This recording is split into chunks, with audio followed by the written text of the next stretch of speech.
Muchas gracias, mi hermanito Paco, por la presentación. Gracias a mi hermano Wilson también por la oración y gracias a todos mis hermanitos por acompañarnos en esta oportunidad.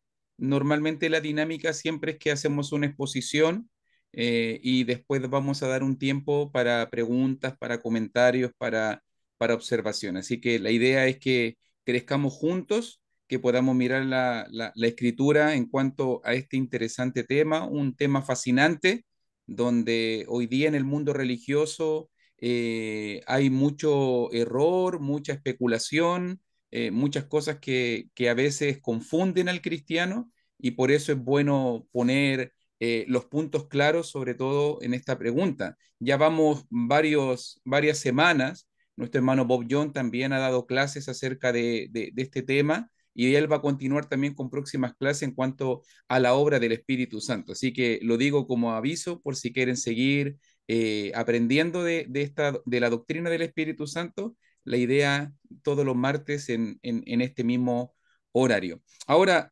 estuve pensando, ya pusimos dos pilares y estuve pensando un poquito y vamos a comenzar, si tienes tu Biblia allí, en el libro de Joel, por favor. Quiero que me acompañe solo un poquito en el libro de Joel, Antiguo Testamento, capítulo 2. Vamos a estar considerando allí. Allí vamos a comenzar en Joel capítulo 2 versículo 28. Esto es lo que dice la Escritura. Esto es lo que ya el Antiguo Testamento nos anunciaba y preparaba y dice Joel capítulo 2 versículo 28, y después de esto derramaré mi espíritu sobre toda carne y profetizarán vuestros hijos y vuestras hijas, vuestros ancianos soñarán sueños y vuestros jóvenes verán visiones. También dice 29, y también sobre los siervos y sobre las siervas derramaré mi espíritu en aquellos días. Y note muy bien Joel. Joel, muchos siglos antes, por lo menos 700 años antes de nuestro Señor Jesucristo, ya estaba anunciando la venida la venida del Espíritu Santo. Entendemos, por lo que vemos en el Antiguo Testamento, que cuando se refiere a la venida del Espíritu Santo, recuerde que el Espíritu Santo estaba trabajando, estaba presente en ese tiempo, obrando en el Antiguo Testamento, pero de una manera más especial. Y yo creo que te hizo ruido en el oído, me hizo ruido en el oído a mí, porque fue exactamente lo que Pedro dijo en Pentecostés. ¿Te acuerdas cuando el apóstol Pedro en el día de Pentecostés también, cuando vino el Espíritu Santo, cuando sonó el estruendo como de un fuerte viento, cuando aparecieron las lenguas repartidas de fuego y en ese momento los apóstoles comenzaron a hablar en otras lenguas? En ese momento, allí en Hechos capítulo 2, versículo, sobre todo, versículo 17, cuando dice, y en los postreros días, bueno, 16, más esto es lo dicho por el profeta Joel, y en los postreros días dice, Dios, derramaré de mi espíritu sobre toda carne, y vuestros hijos y vuestras hijas profetizarán, vuestros jóvenes verán visiones, y vuestros ancianos soñarán sueños. Y de cierto sobre mis siervos y sobre mis siervas en aquellos días derramaré de mi espíritu y profetizarán. Entonces vemos nosotros que Pedro dice, aquí en el Pentecostés, lo que un día Joel anunció siglos antes, lo que se había preparado, ahora en el día de Pentecostés tiene su cumplimiento. La palabra que utiliza allí, tanto Joel como Pedro, como Lucas aquí en Hechos, es derramaré. Derramaré de mi espíritu sobre sobre toda carne. O sea que el Espíritu Santo va a venir, el Espíritu Santo va a inundar, va a llenar, el Espíritu Santo va a ser vertido y derramado. Y dice allí, esta es la frase que quiero que comencemos a analizar para entrar después a nuestro tercer pilar, sobre toda carne, Y piense, sobre toda carne. ¿Qué entendía un judío? ¿Qué entendieron los oyentes, los que estuvieron en el día de Pentecostés? ¿Qué entendieron ellos? Sobre toda carne, sobre toda humanidad, sobre todas las personas. Porque si tú miras muy bien, en Hechos capítulo 2, cuando el Espíritu Santo es derramado y está la multitud de Pentecostés, dice allí el texto bíblico, en 2:5, moraban entonces en Jerusalén judíos, varones piadosos de todas las naciones bajo el cielo. O sea, o sea, eran solamente personas de nacionalidad, eran personas solamente de raza judía, eran judíos. Entonces la mente de un judío, ¿qué significa toda carne? ¿Está pensando en los gentiles? ¿Están pensando en las otras naciones? Porque este fue un peligro que amenazó la iglesia en el primer siglo, donde la expectativa, recuerde, el evangelio tiene que ser predicado a toda criatura. Vayan a todas las naciones y prediquen el evangelio. La expectativa de Dios en Hechos 1:8 le dijo, comiencen aquí en Jerusalén, en Judea, en Samaria y hasta lo último de la tierra. Pero en la mente de un judío, ¿qué significaba esto? Solo judíos, ¿o no? Yo me imagino que implícitamente ponían entre paréntesis ahí, derramaré de mi espíritu sobre toda carne judía. Y hacían la promesa, ellos lo ponían implícitamente, ponían esto. ¿Por qué digo todo esto? Porque si uno mira hasta Hechos capítulo 10, todavía no se ha roto la barrera. Todavía el Evangelio no ha salido de las fronteras de Israel. El Evangelio todavía sigue enclaustrado. Si usted mira la proyección, Hechos 1, 2, 3, 4, 5, 6, 7, la muerte de Esteban, todavía el Evangelio no sale de Jerusalén, de Judea. Ya en Hechos capítulo 8, el Evangelio va a salir a Samaria. Hechos 9 se centra nuevamente en lo que pasa allí, en el camino de Damasco, allí dentro de Judea y de las zonas aledañas, pero desde Hechos capítulo 10 en adelante, vamos a ver nosotros que el Evangelio, este entendimiento va a comenzar a desarrollarse. El Evangelio va a ser predicado a toda criatura. La palabra va a estar disponible a todo el mundo y el Espíritu Santo va a ser derramado sobre toda carne. O sea, lo que dijo Joel en Joel capítulo 2, lo que Pedro dijo se está cumpliendo ahora, recién aquí en Hechos capítulo 10, va a haber su pleno cumplimiento. Porque hasta el momento los únicos que han sido convertidos, los únicos que han bebido del Espíritu, los únicos que han experimentado al Espíritu Santo hasta aquí, han sido solamente judíos o, en este caso, la mixtura samaritana, que ellos siempre menospreciaron a los samaritanos por ser un pueblo mixto, mestizo, parte judío y parte pagano. Entonces, allí nosotros vamos dándonos cuenta que el cumplimiento de esta profecía ahora ya lleva a su cabalidad. ¿Ok? Entonces, ¿cuáles son estos cuatro pilares, por si acaso, para que los vamos visualizando? El primer pilar que pusimos nosotros fue en Hechos capítulo 2, allí en Pentecostés, con los apóstoles y con la multitud que entregó a Cristo. Segundo pilar lo vimos nosotros con los samaritanos, la predicación de Felipe y así también de Pedro y de Juan en Samaria. Y también ahora vamos a entrar, Hechos capítulo 10, con la predicación hacia los gentiles y principalmente ejemplificado en el caso de Cornelio y los que estaban con él en casa, los que estaban con él en casa. Y vamos a ver también Hechos 19 como un cuarto pilar, donde vamos a ver también la obra que Pablo hizo en Éfeso. allí en Hechos 19 va a encontrarse la predicación y el ministerio de Pablo con 12 hermanitos efesios. ¿Ok? Ahora, primer punto. Segundo punto que también tenemos que explicar, sobre todo para aquellos que se están integrando, habíamos dicho, y quiero decirlo súper bien para que no se malinterprete, habíamos dicho que la promesa, Dios prometió, Dios anunció la venida. Dios anunció, profetizó y preparó la venida del Espíritu Santo, como estamos mirando en Joel, pero esta promesa de la venida del Espíritu Santo se manifestó de dos maneras diferentes.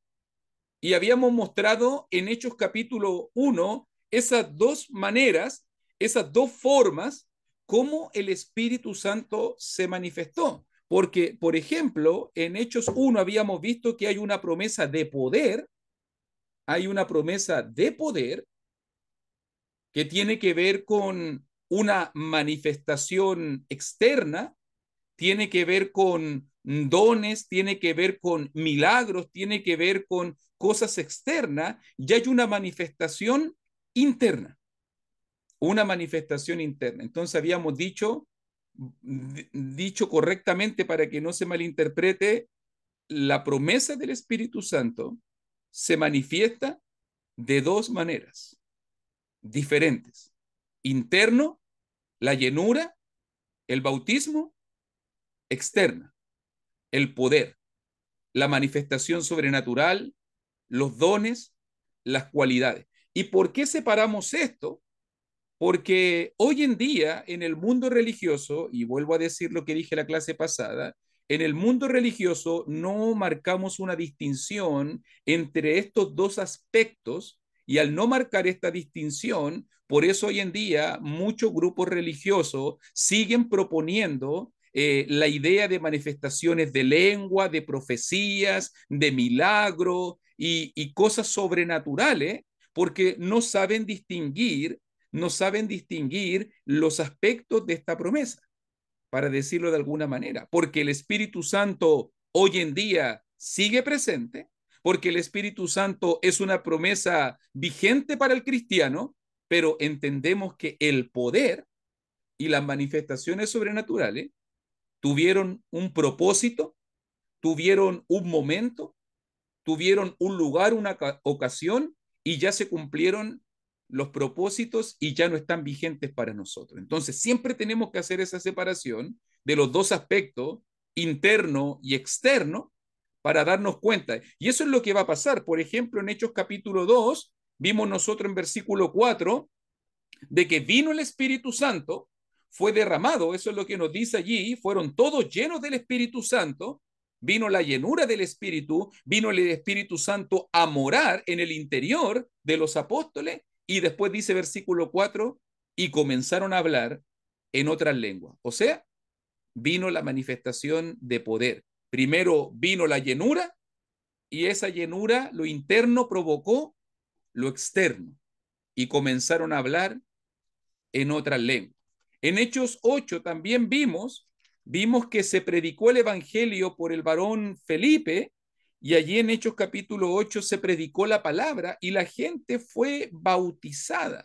Es lo que nos dice Hechos capítulo 8 versículo 12. O sea, la gente recibió la llenura, recibió la morada del Espíritu, el Espíritu Santo vino a habitar dentro de ellos, pero todavía no se había manifestado el poder. Y por eso tuvieron que ir los apóstoles para poder imponer las manos, y de esa manera, imponiendo las manos, se recibió el poder. Eso es lo que vimos nosotros, o sea, el bautismo morando en el interior, imposición de manos, la manifestación externa, la manifestación externa de poder. Eso por lo menos estuvimos considerando en la clase pasada. Ahora, vuelvo a decir, está progresando el Evangelio. La mentalidad de la gente se está abriendo.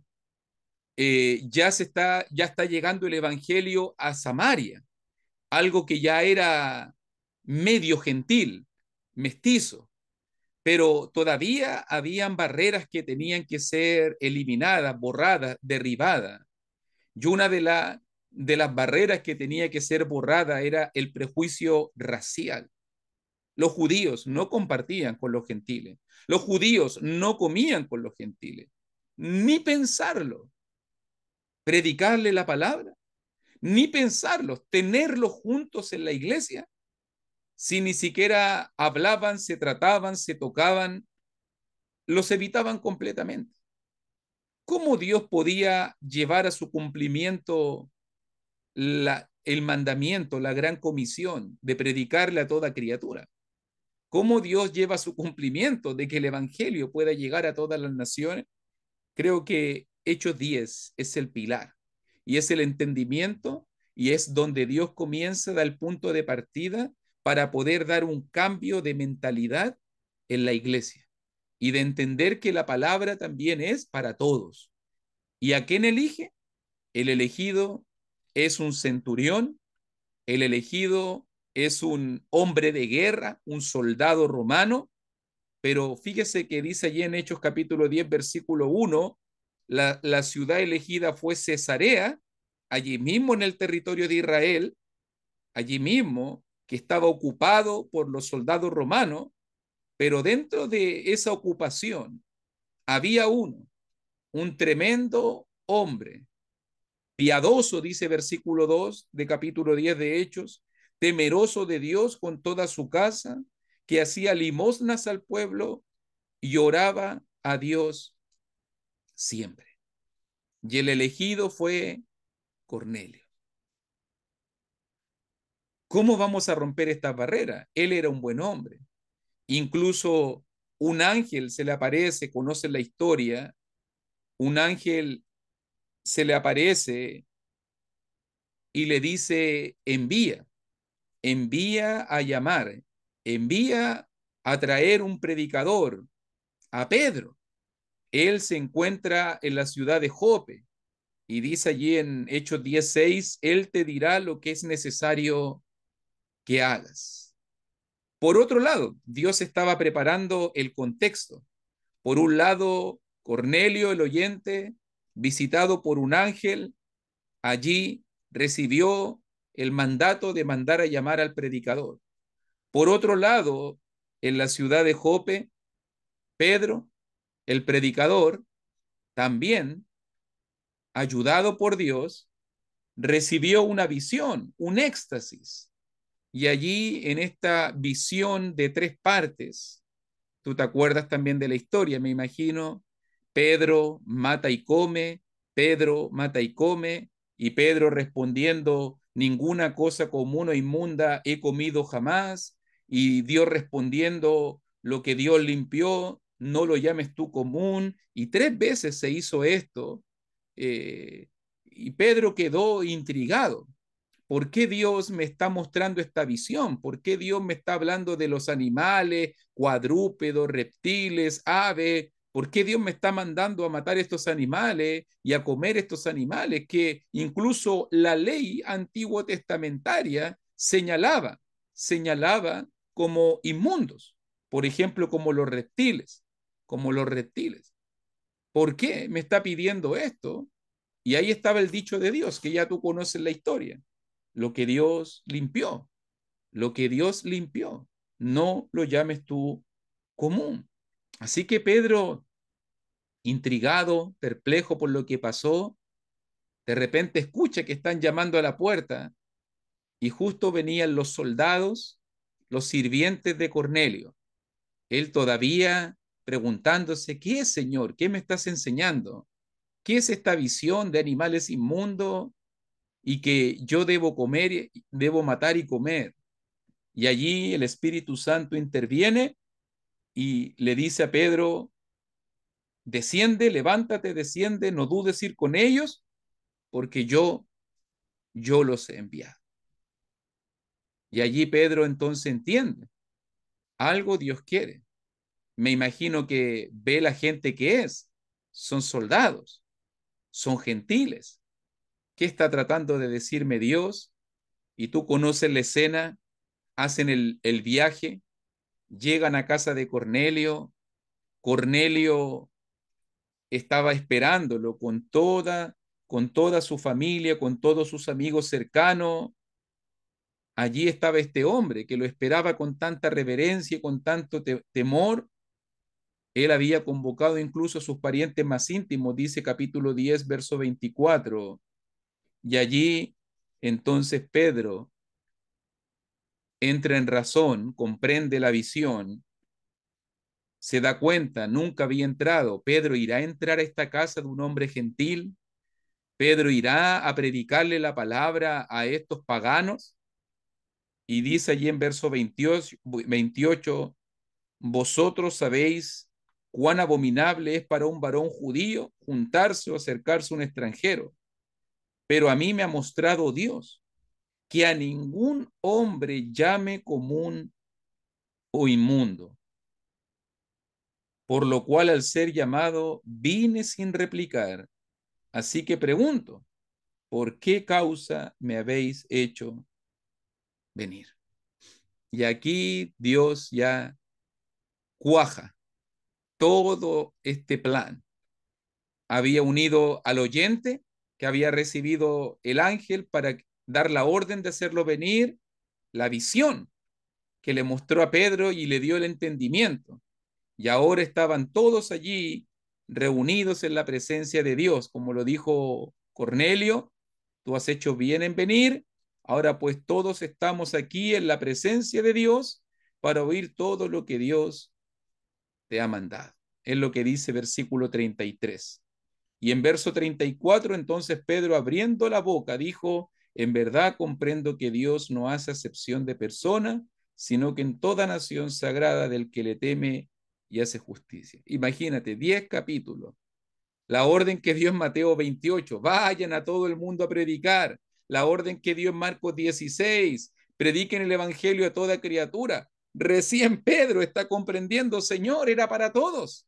El evangelio era para todos, la palabra era para todos. Le costó mucho poder llegar a ese entendimiento. Tuvo incluso que ser algo sobrenatural, ni siquiera fue algo fluido. Dios tuvo que intervenir en este proceso de entendimiento para que Pedro pudiese darse cuenta que el evangelio era para todos y que la promesa de Dios tenía que alcanzar a todas las naciones. Así que Pedro comienza a predicar la palabra. Nótelo bien, y cuando llegamos allí, ya al punto de su sermón, Hechos capítulo 10 verso 44, aquí vamos a estar trabajando ya un poquito más, y dice allí en Hechos capítulo 10 verso 44, mientras aún hablaba Pedro estas palabras, el Espíritu Santo cayó sobre todos los que oían el discurso. Y los fieles de la circuncisión que habían venido con Pedro se quedaron atónitos de que también sobre los gentiles se derramase el don del Espíritu Santo, porque los oían que hablaban en lenguas y que magnificaban a Dios. Entonces respondió Pedro, ¿puede acaso alguno impedir el agua para que no sean bautizados estos que han recibido el Espíritu Santo también como nosotros? Y mandó bautizarles en el nombre del Señor Jesús. Entonces le rogaron que se quedase por algunos días. ¿Te das cuenta lo que pasó? Aquí está nuestro tercer pilar de entendimiento en cuanto a la obra del Espíritu Santo en el libro de los Hechos. Nota bien que Pedro está predicando.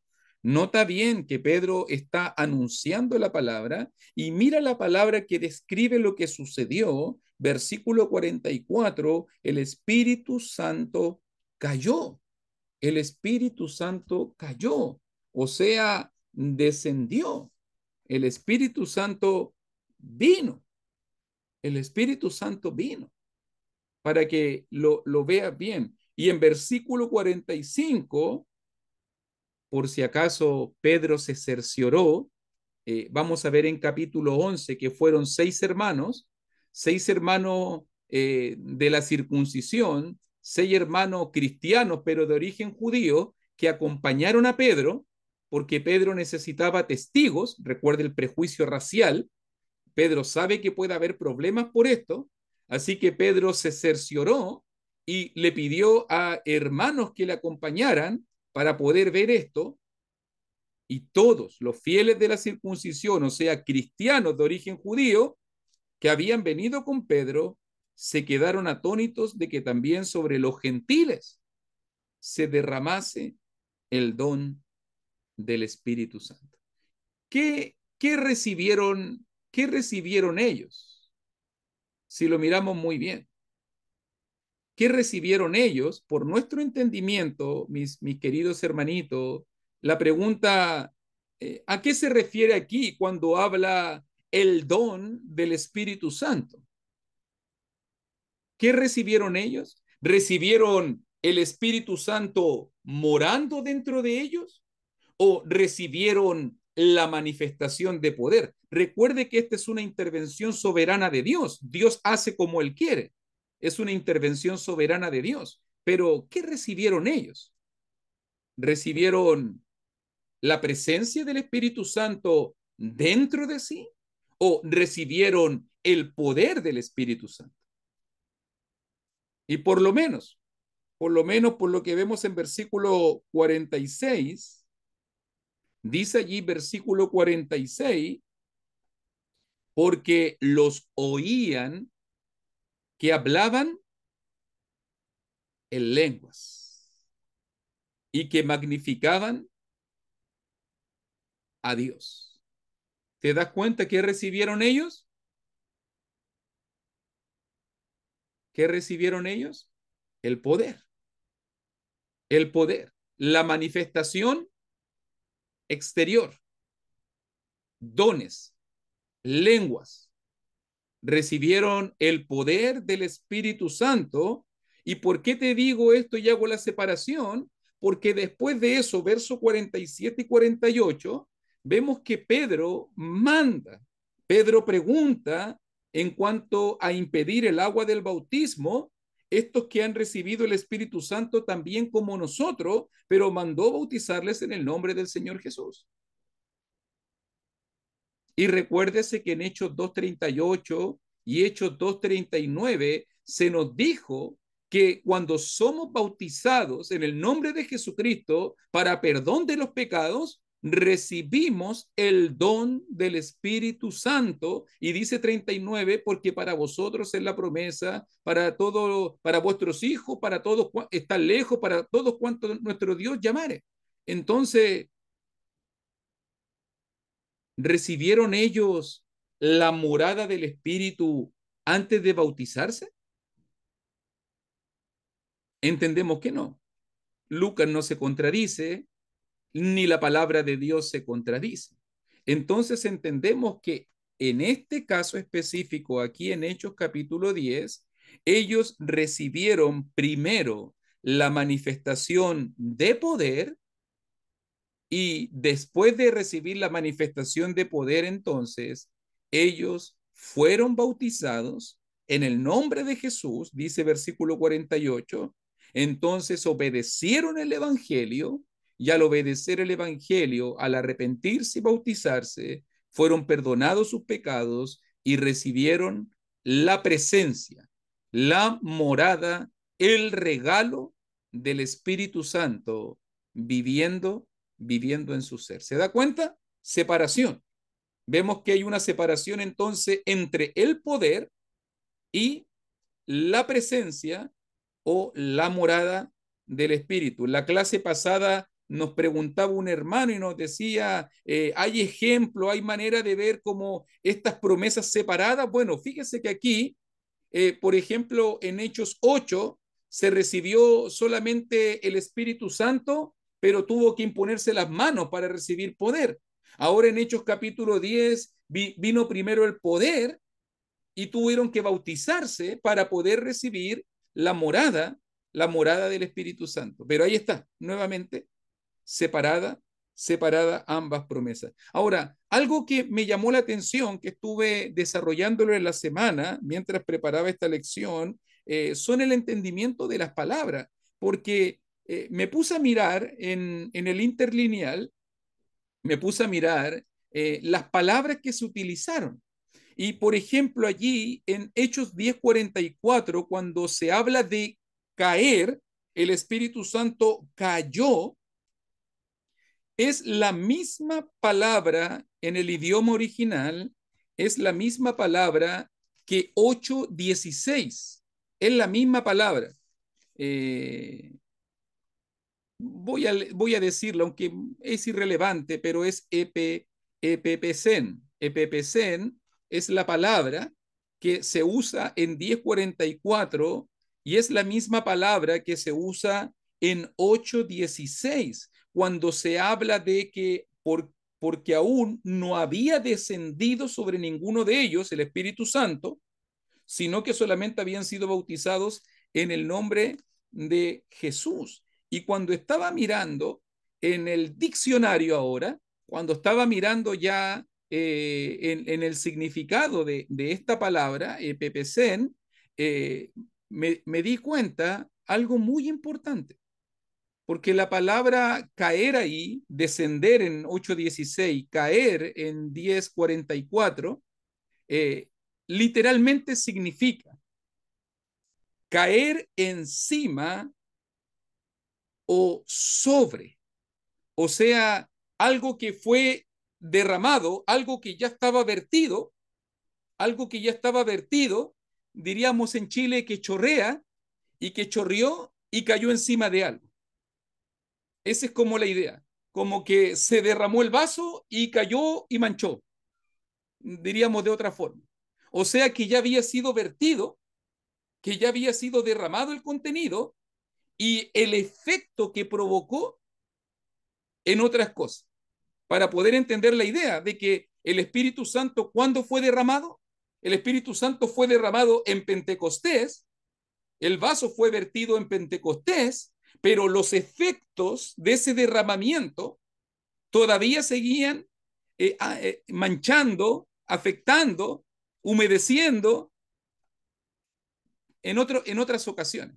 ¿Cómo pasó en Samaria? ¿Cómo pasó en Samaria? ¿Cómo pasó en Cesarea con el caso de Cornelio? Y ahora, más increíble aún, en 10:45, la palabra allí de que también sobre los gentiles se derramase el don del Espíritu Santo, no es la misma palabra. Es increíble que uno podría pensar que es la misma palabra y me puse a mirarla nuevamente en el interlineal y la palabra derramar ahí, la palabra derramar, que es eco o eketukai, aquí en Hechos capítulo 10, es la misma palabra de Hechos capítulo 2, es la misma palabra de la profecía de Joel, Hechos 2, 17, derramaré de mi espíritu, es la misma palabra de Hechos 2:18, derramaré de mi espíritu y profetizarán. Y note que ahí la idea es eso, un contenido, un contenido que es vertido, que es vertido. ¿Ok? En el 233 también, Luis. 2:33 también usa la misma, ¿cierto? Sí. No la había revisado y te agradezco por ese, por... Claro, claro, aquí está, sí, sí, lo tenía marcado acá, ekexen, sí. Ejexen también es la palabra que tiene que ver con eso, con ese derramamiento. La idea ahí es algo que se ha vertido, un contenido que se ha vertido. El de 8:16 y el de 10:44, un contenido que se ha vertido, pero los efectos que va causando después, los efectos que va causando después. Entonces, ¿por qué estoy diciendo esto? Porque termina la historia, termina la historia de capítulo 10 y la iglesia de Jerusalén se enteró de lo que pasó. diríamos acá, llamaron a terreno a Pedro. Pedro, explícanos por favor qué pasó. ¿Cómo es eso? Entraste a la casa de hombres gentiles, predicaste la palabra a hombres gentiles. ¿Qué pasó? Y los de la circuncisión discutieron con él. Eso aparece en Hechos capítulo 11, por si acaso. Ese cuestionamiento aparece en Hechos capítulo 11. ¿Por qué has entrado en casa de hombres incircuncisos y has comido con ellos? Y Pedro pasa a contarle la historia que ya conocimos y que ya relatamos, y Pedro pasa a relatarle en detalle lo que sucedió en la casa de Cornelio. Pero mi dato, y aquí es donde agregamos algo más del sentido de derramar. Versículo 15, versículo 16 y 17. Mire, Hechos capítulo 11, 15. Y cuando comencé a hablar, Pedro explicándole a los de Jerusalén, a los de la circuncisión, cayó, epepesen, nuevamente la misma palabra, cayó, ese contenido que había sido vertido y el efecto que provoca después. Cuando comencé a hablar, cayó el Espíritu sobre ellos también como sobre nosotros al principio. Entonces me acordé de lo dicho por el Señor cuando dijo Juan, ciertamente bautizó en agua, mas vosotros seréis bautizados con el Espíritu Santo. Y note ahora lo que dice versículo 17. Si Dios, pues, les concedió también el mismo don que a nosotros que hemos creído en el Señor Jesucristo, ¿quién era yo que pudiese estorbar a Dios? Entonces Pedro interpreta, entonces Pedro entiende, razona que que lo que sucedió en la casa de Cornelio es comparable, es equiparable, es igual a lo que sucedió en el día de Pentecostés. En el día de Pentecostés. Quiero decirlo de otra manera. La promesa del Espíritu Santo que vemos es una sola. Por todo el Antiguo Testamento, ministerio terrenal de Jesús, es una sola. Pero su cumplimiento parece que tuvo etapas, si tú te fijas muy bien. Primero en Jerusalén, primero en Jerusalén, después en Samaria, y como dice el cronograma ahí, el texto clave de Hechos, y hasta lo último de la tierra con los gentiles. Parece que aquí ya es el cumplimiento total, total de esta profecía, donde el Espíritu Santo va a estar disponible para toda, para toda carne, para toda persona, para toda criatura. Entonces, por eso que Pedro lo llama el mismo don, lo llama, me acordé, lo que Jesús le dijo, lo llama un bautismo con el Espíritu Santo, con el Espíritu Santo. Porque Pedro compara que lo mismo que sucedió en el día de Pentecostés es lo mismo que sucedió en la casa, en la casa de Cornelio. Entendemos que Dios es soberano, entendemos que Dios es el que toma las decisiones y esta fue la manera sobrenatural que Dios mostró para poder dar la aprobación para que la iglesia pudiese entender de que también los gentiles iban a recibir la palabra de Dios y que los gentiles iban en este caso también a ser partícipe del Espíritu Santo. Dice 18. Entonces, oídas estas palabras, callaron y glorificaron a Dios, diciendo, de tal manera que también a los gentiles ha dado Dios arrepentimiento para vida.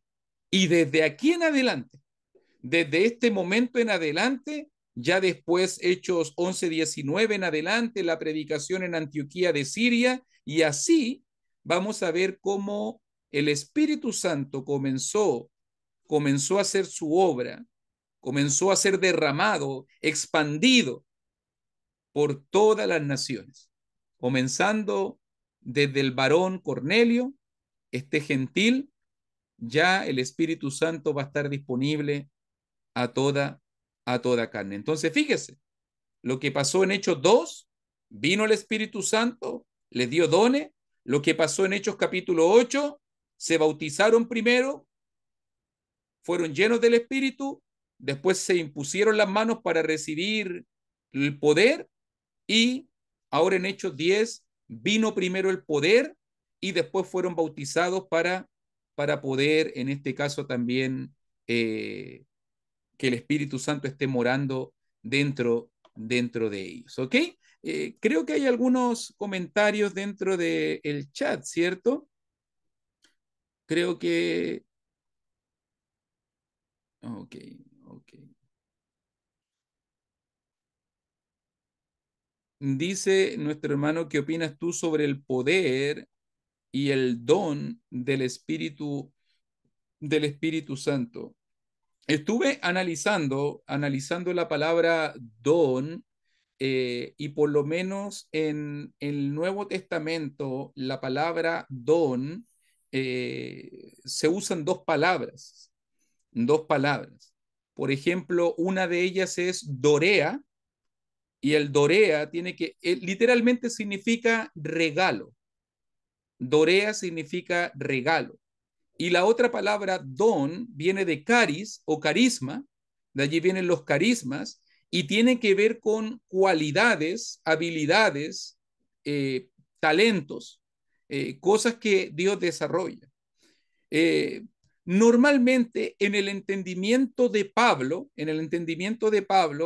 Pablo es muy claro y siempre cuando habla del poder, dice carismas, carismas. Habla de dones como, en este caso, habilidades, como talentos, en ese sentido.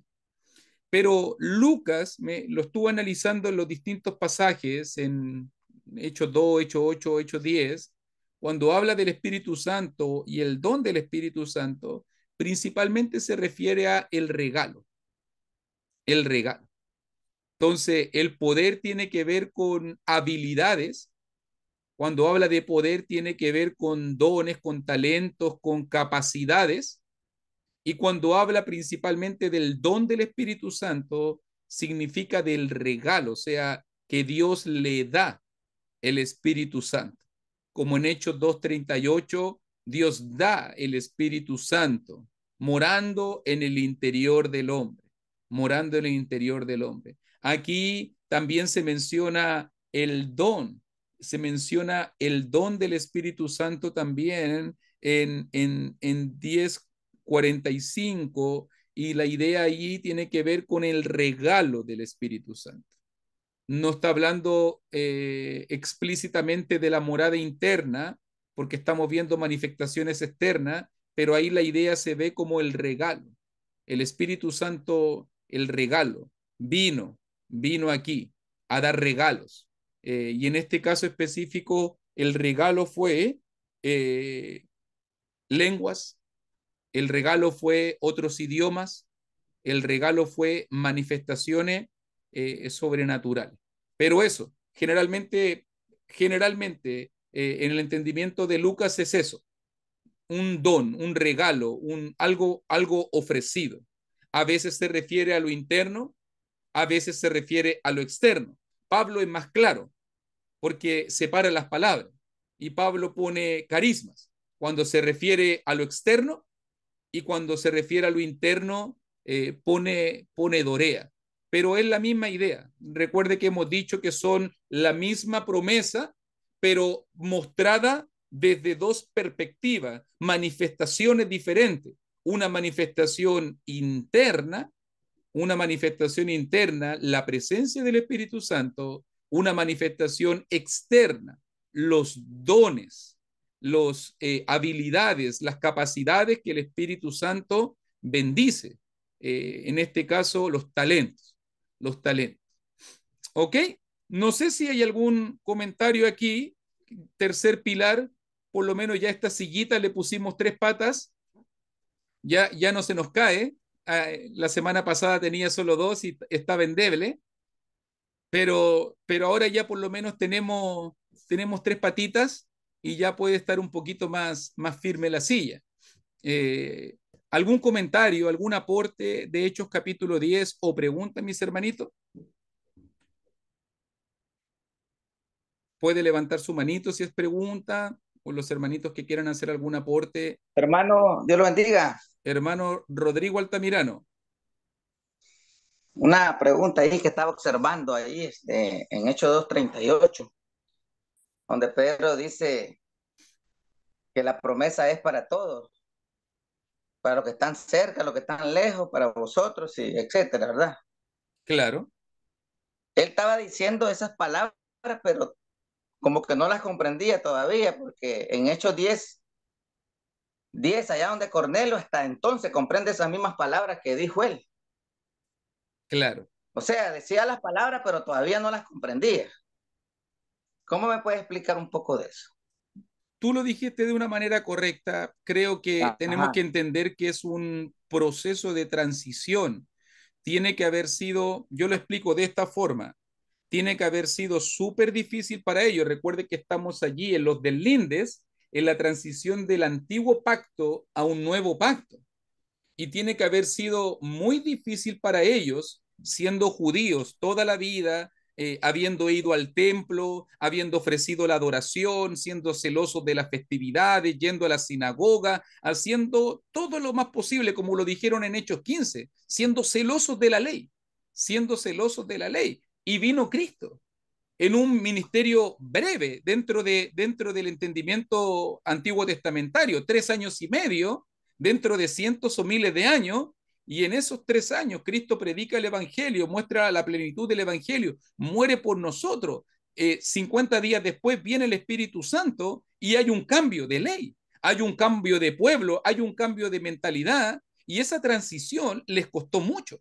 Más encima todavía el templo estaba allí, presente. Todavía se seguían haciendo los diezmos, seguían las primicias, seguía la adoración, seguían matando el cordero, se seguía haciendo la oración, seguían los fariseos predicando en la sinagoga, se seguía leyendo la ley, y para muchos fue muy difícil desarraigarse de esas cosas.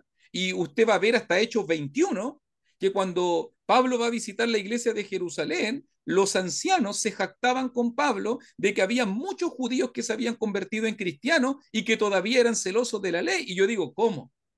¿Cómo es que todavía en Hechos 21, años 58, años 60 después de Cristo, todavía estaba ese proceso? Sí, tiene que haber sido muy difícil porque ellos todavía veían el templo. Recuerde que Pablo fue a hacer voto al templo. Todavía, todavía estaba ahí. Entonces, siempre yo lo racionalizo como un periodo de transición, donde la iglesia tuvo que de a poco desarraigarse de esas prácticas.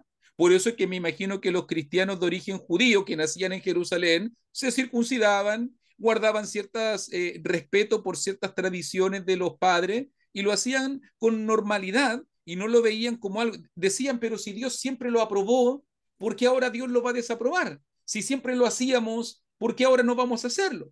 Me imagino que ese fue el proceso, pero ya, desde el año 70 en adelante, cuando ya Dios, cuando ya Dios interviene, lo vemos como un castigo también, Mateo 24 y otros pasajes, que el templo es destruido, ya todo el aparataje antiguo testamentario ya no está.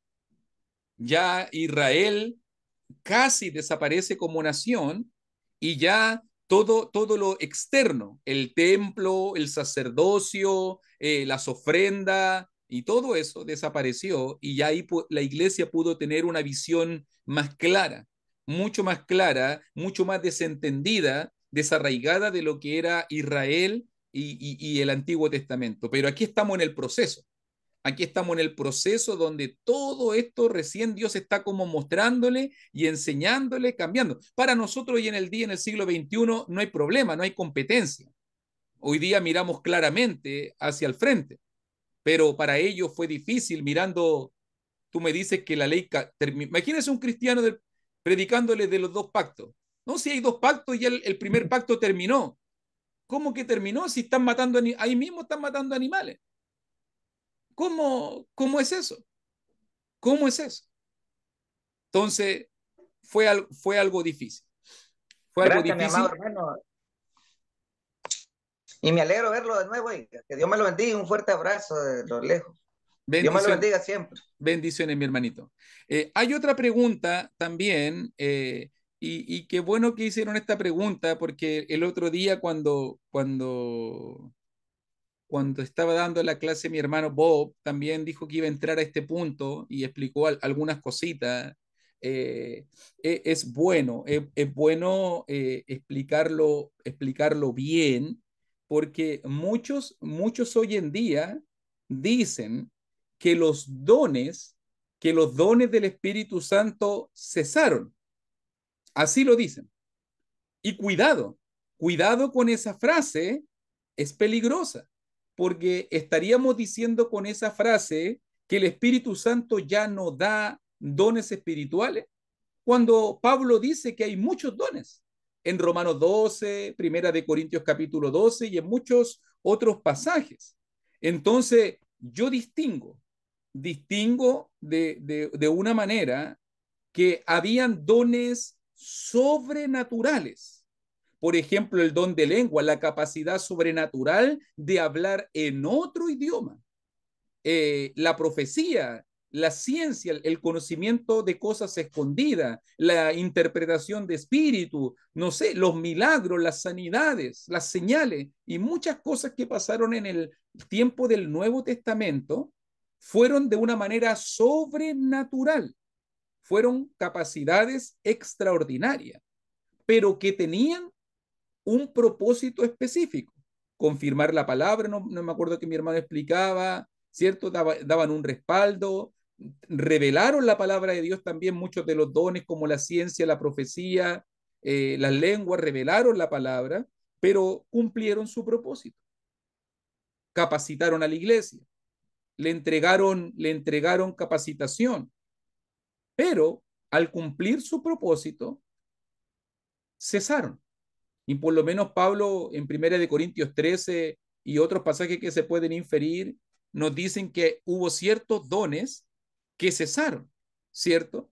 Que cuando venga lo perfecto iban a cesar, porque ya iban a cumplir su propósito y ya no lo necesitábamos. Pero también yo lo veo de otra manera, que todavía la iglesia es bendecida con dones y todavía el Espíritu Santo sigue obrando, sigue capacitando, sigue en este caso trabajando en su iglesia, pero ya no de una manera sobrenatural o extraordinaria como lo hacía en el primer siglo, sino yo lo llamaría ahora ya más natural. A alguno le da tal vez el don de predicar, el don de evangelizar, el don de servir, de presidir, de la benevolencia. En Romanos 12 hay una linda lista de muchos dones y cualidades que no tienen que ver con lo extraordinario sobrenatural, sino que tienen que ver con habilidades que Dios da a su iglesia y que todavía están presentes. Entonces, ¿Dios da dones a su iglesia? Sí, Dios da dones a su iglesia, pero el poder sobrenatural ya no está disponible. Ese poder cumplió un propósito específico, pero Dios todavía sigue capacitando a su iglesia con dones, todavía desarrolla habilidades y cualidades en cada uno de nosotros. Yo no sé si eso responde bien, pero entiendo que el poder sobrenatural cumplió un propósito específico en el primer siglo, pero todavía Dios bendice y capacita con dones a su iglesia. Eso lo hace el Espíritu Santo. Me acuerdo que Primera de Corintios 12:13 dice que cuando bebemos del Espíritu en el bautismo, en ese momento el Espíritu se manifiesta, obviamente, y el tema ahí de Primera de Corintios 12 tiene que ver con dones, tiene que ver con dones. Entonces, cuando un cristiano es bautizado y en ese momento recibe el Espíritu Santo morando dentro de sí, ahí está el don del Espíritu Santo, Hechos 2:38, entonces el Espíritu Santo dentro de nosotros va a provocar, va a desarrollar habilidades, dones o talentos. Eso. ¿Ok? Consultas, preguntas, todo claro hasta aquí. Hermano Luis, Dígame, entonces hermano. la expresión correcta sería el cese de algunos dones, que no todos Exacto. los dones. sería esa más correcto aún, hermano Wilson. Claro que sí. Sí, Y otra cosa, hermano, de lo que estabas desarrollando en el texto, la importancia de entender completo el pasaje. Lo sabemos nosotros, muchas personas usan el texto incompleto para hablar acerca de no hay necesidad del bautismo, ya que en algún momento Dios derramó el Espíritu Santo sobre, por ejemplo, la casa de Cornelio, sin ver la otra parte del texto. Entonces, la importancia de mirar el pasaje completo para entender y comprender lo que realmente el Espíritu Santo estaba dando a entender en él. claro, me ha tocado, sí, yo sé que tu experiencia también te ha tocado tal vez de debatir o conversar, discutir con la gente y muchos grupos, imagínense esto en las manos equivocadas. Estos textos en las manos equivocadas, no necesitamos el bautismo, mira, el Espíritu Santo cayó antes del bautismo, mira, el Espíritu Santo dio lenguas antes del bautismo, no necesito bautizarme. Dios puede manifestarse antes. Claro, es cierto que Dios puede hacer lo que quiera, pero aquí el pasaje es claro. Él no dejó ninguno de los factores de lado. Y aunque fue una manifestación sobrenatural, específica, soberana, para poder manifestar su aprobación sobre los gentiles, eso no significa que se desatendieron los mandamientos de Dios y los requisitos de salvación, porque el requisito seguía vigente y por eso es que Pedro se preocupó. Las personas podían tener poder, pero no eran salvas. Cornelio no era salvo todavía. Podrían tener el don de lengua, Cornelio podría hablar en lengua, pero todavía no era salvo. Entonces, para ser salvo, para tener el perdón de pecado y tener el don del Espíritu Santo, Cornelio y su familia tenían que bautizarse. Y por eso los mandó a bautizar. Eso, muchas gracias. Continuamos entonces para ya terminar este cuarto. Yo creo que ya ahora ya teniendo las tres patitas, digo yo, los tres pilares, ya se va a hacer mucho más fácil el cuarto pilar. Y vamos a Hechos capítulo 19. Ya en Hechos capítulo 19 tenemos el comienzo del tercer viaje misionero. Es el comienzo. Me recuerdo yo que en el final del segundo viaje, Pablo pasó muy brevemente a la ciudad de Éfeso y allí dejó al matrimonio de Aquila y Priscila. Y allí este matrimonio comenzó a sembrar la semillita, este matrimonio comenzó a tirar la semilla y ya contactaron con Apolos, le enseñaron la verdad y una obra comenzó a establecerse en la ciudad de Éfeso, en Asia Menor. Así que miembros fundadores, por decirlo de alguna manera, Pablo en su visita, Priscila y Aquila, de la iglesia de Éfeso, junto con Apolos, a quienes contactaron en la sinagoga donde él predicaba la palabra de Dios y sobre todo el bautismo de Juan, sobre todo el bautismo de Juan.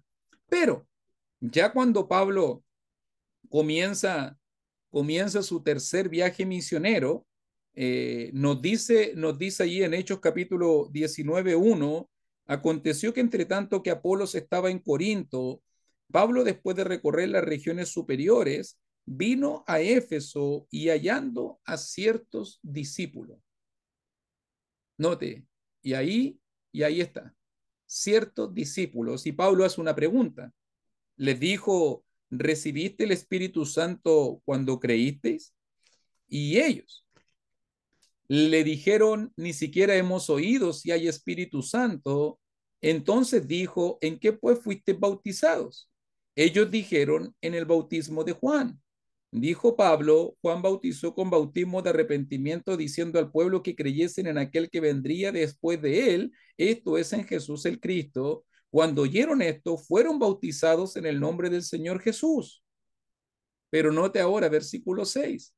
Y habiéndoles impuesto Pablo las manos, vino sobre ellos el Espíritu Santo y hablaban en lenguas y profetizaban. Eran por todos unos 12 hombres. Y nótelo bien. Y Pablo ahora va a Asia Menor, se encuentra con estos 12 hombres, una simple pregunta desnuda desnuda su mal entendimiento. ¿Recibieron el Espíritu Santo? Ni siquiera nos han predicado del Espíritu Santo, ni siquiera sabemos si hay Espíritu Santo, ni siquiera nos han hablado acerca de eso. Y Pablo queda en shock. ¿Cómo? ¿Cómo se bautizaron entonces? ¿En qué pues fueron bautizados? Va a decir, ¿no? Note que tenemos a personas que fueron bautizadas, o sea, sumergidas. Tenemos a personas que hicieron la forma correcta. Note incluso, fueron bautizados en el bautismo de Juan. Y el bautismo de Juan era para arrepentimiento. El bautismo de Juan era para perdón de pecados. El bautismo de Juan era un bautismo de preparación. Tenemos personas que comprendían el arrepentimiento, el perdón de pecados, tenían cierta noción de la doctrina de Juan, del camino del Señor, lo hicieron de la forma correcta, pero su entendimiento era limitado en cuanto al camino del Señor, en cuanto al tema del Espíritu Santo, por ejemplo. Una promesa fundamental dentro de la salvación, que debemos arrepentirnos, bautizarnos y se perdonan nuestros pecados y recibimos el don del Espíritu Santo. Y ellos ni siquiera sabían del Espíritu Santo. Y vamos a darnos cuenta que ni siquiera sabían del Mesías o no tenían un entendimiento cabal de la venida del Mesías, ya que Pablo comienza allí su predicación en versículo 4, que creyesen en aquel que vendría después de él, esto es en Jesús, el Cristo. Entonces tenemos personas con un entendimiento limitado, habían efectuado un bautismo, una sumersión, tenían ciertas ideas correctas, pero no tenían un entendimiento completo. Y por eso Pablo corrige su entendimiento, como le sucedió también a Priscila y Aquila con el varón Apolos, corrige su entendimiento y mandaron a bautizar a estos hombres y bautizaron a estos hombres en el nombre de Jesús.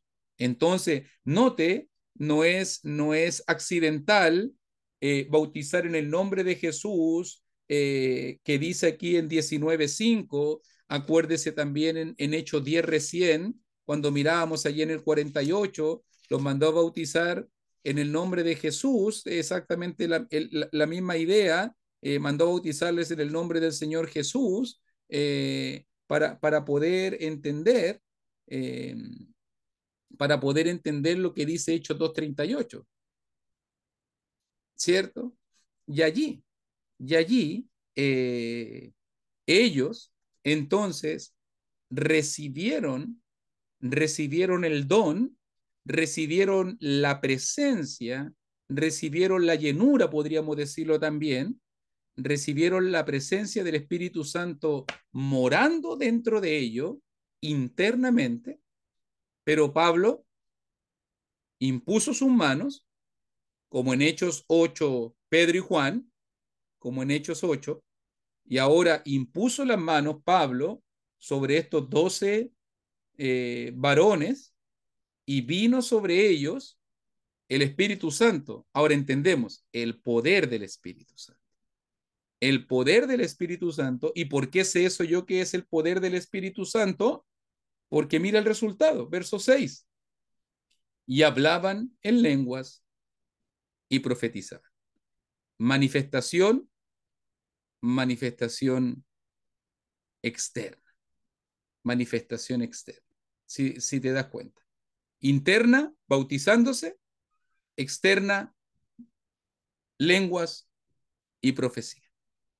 Y ahí vemos, y aquí vemos ya, desde Hechos 19 en adelante, vamos a ver un patrón, por lo menos normalmente pasó en Corinto, pasó en Roma, va a pasar en Éfeso con Timoteo, y el patrón que vamos a estar viendo siempre es que se predica el Evangelio, la gente es convertida a Cristo, la gente es bautizada, recibe la presencia del Espíritu Santo, morando dentro de ellos, y después se imponen las manos después viene la manifestación externa.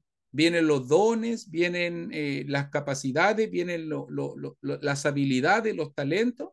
Vemos que eso viene después. Entonces, fíjese, en Hechos 2 vimos que vino, se derramó el Espíritu, llegó adentro de ellos y eso se manifestó externamente, en lenguas, en Hechos 2.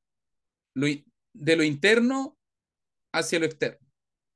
En Hechos 8 comenzó también desde lo interno, bautismo en agua, en Samaria, se bautizaron en agua, de lo interno se le impusieron las manos, se manifestó lo externo. En Hechos 10 vemos la inversa, un caso excepcional que Pedro mismo explica, donde vino una manifestación externa primero, dones sobrenaturales, lenguas, y después de eso tuvieron que bautizarse para la manifestación interna, para cumplir la voluntad de Dios. Y ahora en Hechos capítulo 19 vemos el bautismo en agua, manifestación interna, imposición de manos de un apóstol, manifestación externa. Y desde aquí en adelante, ese va a ser el patrón de entendimiento de la iglesia primitiva, donde se va a predicar el evangelio, donde se va a convertir a las personas, donde se van a bautizar las personas, manifestación interna, morando dentro, y después de eso van a imponer las manos, van a los apóstoles imponer sus manos, va el Espíritu Santo a manifestarse en ellos, y eso se va a manifestar en este caso en dones, en habilidades, en capacidades sobrenaturales. ¿Ok? Se entiende, ¿cierto, mis hermanitos? Se entiende bien? Mi hermano Goyo, qué bueno verte. Sí, buenos días. Estoy un poquito enfermo de una gripe, no sé qué es lo que tengo, pero yo creo que la clave ahí, en Hechos 19, que tú ya lo mencionaste, pues, para hacer énfasis, es que el bautismo de Juan eh, era incompleto porque el bautismo para perdón de pecados incluye la predicación del Evangelio, la muerte, la sepultura y resurrección de Jesús. Y seguramente cuando esta gente se bautizó fue antes, inclusive, de que esto sucediera, porque Juan el Bautista comenzó a predicar antes, inclusive que Jesús. Entonces, más que, o sea, yo no creo realmente que hay eh, un versículo clave cuando tú bautizas a alguien. Por ejemplo, si alguien dice, bueno, la gente tiene que ser bautizada en el nombre del Padre, del Hijo y del Espíritu Santo, porque eso fue lo que Jesús dijo. Bueno, Pedro dijo, bautícense arrepiéntanse y bautícense en el nombre de Jesús. Entonces, ¿cuál es? ¿O bautizamos en el nombre del Padre, del Hijo y del Espíritu Santo? ¿O bautizamos en el nombre de Jesús? Entonces, Pablo en Romanos, por ejemplo, capítulo 6, él dice que el bautismo es la representación, la muerte y sepultura de Jesús, donde somos sepultados juntamente con él y resucitamos a una vida nueva. Entonces, hay muchas cosas que suceden en el bautismo. O sea, hay muchas cosas que podemos decir en cuanto al bautismo. Para mí, el conocimiento clave o básico para que una persona pueda ser bautizada eh, es que hayan creído que Jesús es el Hijo de Dios, que hayan creído que Él murió por sus pecados, que tengan la fe de que Él resucitó entre los muertos. Y que por medio del bautismo entonces ellos reciben a Jesús, ¿verdad? Pero si no le decimos todos los detalles y ellos no entienden todos los detalles, bueno, tengo que volverme a bautizar porque no sabía todas las cosas que sucedían en el bautismo. Yo no creo que eso es correcto, simplemente, o para mí el conocimiento básico que la gente tiene que tener es que antes de que tú seas bautizado necesitas escuchar el Evangelio de Jesús. Y el bautismo entonces vendría a ser la respuesta a tú creer que Cristo murió por ti y a entender que por medio de ese bautismo tú entras en una relación con Él y tus pecados son perdonados. Si la gente entiende bien lo del Espíritu Santo o no, la diferencia entre recibir el Espíritu Santo y recibir el don del Espíritu Santo y lo aprende después, yo creo que eso no tiene nada que ver. La importancia, yo creo aquí, o la clave aquí, que tú lo mencionaste, es el haber escuchado el Evangelio y haber creído en él. No sé si me explico, ¿Sí? pero no, yo no creo que está mal bautizar en el nombre de Jesús, porque Jesucristo es el Padre y Jesucristo es el Espíritu Santo. Tampoco creo que está mal bautizar en el nombre del Padre, del Hijo y del Espíritu Santo. Yo creo que la importancia es más si la persona entendió el Evangelio y creyó en él. Yo espero que me Amén. explique bien. Dos cositas y muchas gracias por tu comentario, mi hermano Goyo. Lo primero, siempre decimos que no necesitamos saberlo todo para bautizarnos, pero sí necesitamos saber lo importante, lo esencial. Y lo Ujú. esencial es el Evangelio de Jesús. Amén, Lo amén. esencial es eso, o sea, ahí está, lo que necesitamos. Entonces, nunca vamos a darle a la gente todo lo que quiere saber, pero para eso tiene toda la vida. Pero sí le vamos a dar lo necesario, lo vital que necesita para salvarse. Y, y en cuanto a lo otro, a veces yo veo, y puedo comentarlo brevemente, pero a veces yo veo mucha confusión en la gente.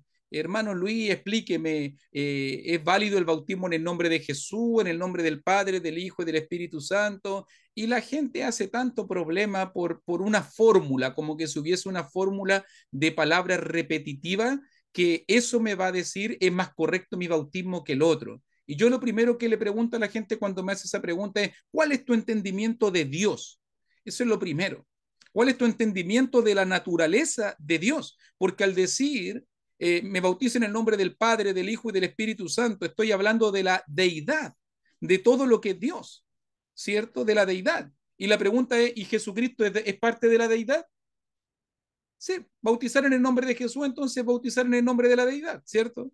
Y bautizar en el nombre de Dios es de la deidad, sí. Y en bautizar en el nombre del Padre, del Hijo y del Espíritu Santo es bautizar en nombre de la deidad, sí. Entonces, no está hablando de una fórmula, sino está hablando de un entendimiento, que eso es lo que yo creo que es más importante, no una fórmula reiterativa. ¿Y por qué digo eso? Porque hay ejemplos, como los que se están citando, donde se mandó a bautizar en el nombre de Jesús, pero también hay pasajes que hablan de bautizar en el nombre del Padre, del Hijo y del Espíritu Santo.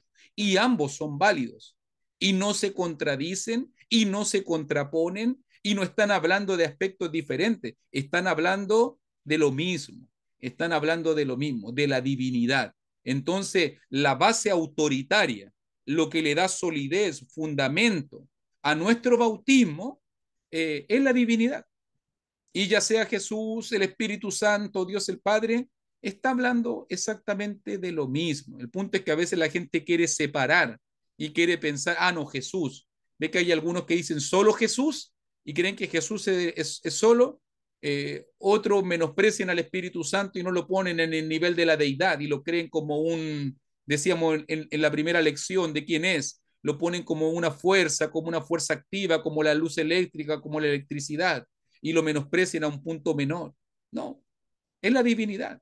Tanto el Padre, el Hijo y el Espíritu Santo son parte de la divinidad y cualquiera de las palabras que tú uses, si entiendes la naturaleza de Dios, te vas a dar cuenta que está hablando exactamente de lo mismo, ya que los tres son Dios, ya que los tres son autoritarios, ya que los tres tienen todo poder, tienen todo dominio y tienen toda autoridad. Eso. Por lo menos mi hermanito Paco, con la parte explicativa, creo ya que se pudo entender bien la idea. Hay un comentario aquí. El hermano Iván dice, el Espíritu Santo es el que convence al mundo de pecado, de justicia, de juicio. El Espíritu Santo es el que regenera, sella, habita, guía, consuela, enseña, santifica y capacita a los creyentes. La diferencia cuando el Espíritu Santo vino sobre los discípulos en Éfeso, les dio el don de hablar en lenguas y de profetizar como señales de su presencia y de poder. Claro, lo primero que vino fue la manifestación interna, cuando se bautizaron en el nombre de Jesús, en el nombre del Señor Jesús, allí, perdón de pecados y don del Espíritu Santo, y después por la imposición de manos de Pablo, vino el Espíritu Santo ya como poder ahora, el poder del Espíritu vino. Ok, y agradezco a todos mis hermanitos por su paciencia, por su tiempo, muchas gracias por sus opiniones también. Claro, eso, el Espíritu Santo no vino, ya estaba, gracias por la corrección, sino que ese poder fue dado por la imposición de mano de Pablo. Obviamente que el Espíritu Santo ya estaba con ellos y ahora solamente iba a haber una manifestación, vino un poder del Espíritu. Ok. Gracias, Luis. Y gracias a todos los que han hecho sus preguntas y han hecho también sus comentarios en relación al capítulo 2, 8, 10, 19 del libro de los Hechos en cuanto a la presencia del Espíritu Santo y su obra en esos capítulos y la razón. Que hay una razón por qué suceden las cosas, ¿no? Por ejemplo, eh, ¿por qué en Hechos capítulo 8 van Pedro y Juan imponen las manos para que reciban el Espíritu Santo? ¿Cuál es el propósito, no? Y que como ya Luis lo mencionó ahorita, era la intención de Dios de manifestar su aprobación, de que también los samaritanos, que eran judíos con sangre gentil, estaban en el plan de Dios para ser salvos. Y en el capítulo 10 igual. Y también qué bueno que lo mencionaste, Luis, que el Espíritu Santo estaba disponible desde Hechos 2, ¿no? No, pero el hecho de que estuviera disponible era para morar en aquellos que obedecían el Evangelio, Hechos 2, 38, 39, pero también estaba disponible para dar poder, y sea por la imposición de manos, como regularmente se hacía de los apóstoles, o como el caso este, especial de Hechos capítulo 10 en el caso de los gentiles, y también con el propósito de mostrar a Dios que estaba interesado también en la salvación. O como dijo Pedro, ahora entiendo que Dios no hace acepción de personas. Ok, entonces estuvo muy bueno, muy bueno. La pregunta que Pablo, bueno, Arango tiene una pregunta o tiene un comentario, mejor que Arango lo diga. Adelante.